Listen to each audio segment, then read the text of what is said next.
Alright, so in the last video we saw the evolution of the Safavid Empire, how it started in the area of Azerbaijan, then they lost Azerbaijan to their rivals, the Ottomans, who were Sunni, and the Safavids were Shia, but Shah Abbas forms an alliance with the Europeans for training, and the Safavids are able to get back Azerbaijan, but after Shah Abbas, they have a series of really bad Shahs, rulers, and it begins their decline into anarchy. Now, the role of the Shah within the empire, remember, Shah is the Persian word for king. He controlled the landed aristocracy, and he was supposed to make sure that they followed the rules and did not mistreat the people beneath them, like the peasant farmers. And so he's supposed to make sure that everything in the government was ran very well without corruption.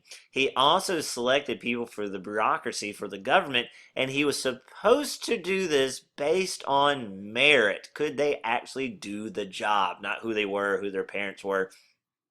It's like the Ottomans. As long as you had a really good Shah, keep an eye on the aristocrats, pointing people to the government based on merit, not favoritism, everything is great. You get a series of bad Shahs and it's going to fall apart. Now, the empire will always be limited in its growth and its trade because of its neighbors. On one side in green, the Ottomans; on the other side in purple, the Mughal Empire. Right? So it was really hard for them to trade, to say, with the Europeans way over there because the Ottomans are in the way. And before you ask, the Safavids never developed a great navy. Neither did the Ottomans or the Mughal Empire. Actually, none of those three are famous for their great seafaring abilities. Right? So they're always going to be limited because of their neighbors. They're just stuck in between two really big, powerful empires. Stinks for them. Now, before they began their decline into anarchy, the Safavid culture was quite magnificent. It was famous for its learning and its universities, particularly in its capital, Isfahan. It's famous for its architecture, particularly once again in Isfahan. You see this a lot in Islamic architecture.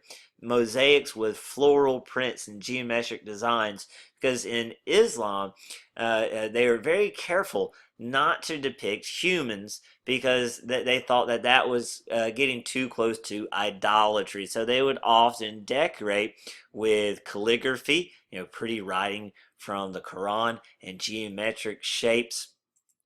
And you end up with very beautiful architecture and art.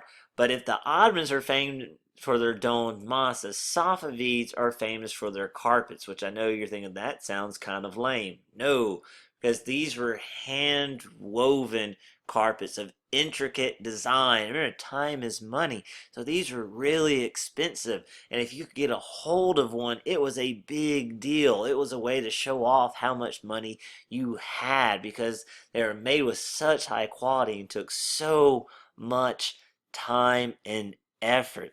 Also, I said that in the Islamic world that they were really careful about depicting humans. Well, the Safavids would fudge that rule a little bit. One of their famous artists was a guy named Riza-e Abbasi, and he is known for his flowing figures and his soft colors, paintings full of grace, and paintings of everyday life, farmers at work, lovers holding hands together, right? And also, you look at his art, what you can tell with his art, we're getting deeper and deeper into Asia. Remember, the Ottomans, they started off in Asia, the Anatolian Peninsula, but they had one foot in Europe as well, the Balkans. The Safavids, we're getting really close to India. We're getting deeper and deeper into Asia. And so you see a mixture of Islamic influence and Persian influence and the art of Riza-e Abbasi. Just like with the Ottoman mosque, right? That domed idea they got from a Christian church. So that's the Islamic culture, architecture, and Christian architecture merging together. Islamic art and Persian art merging together with Riza-e Abbasi.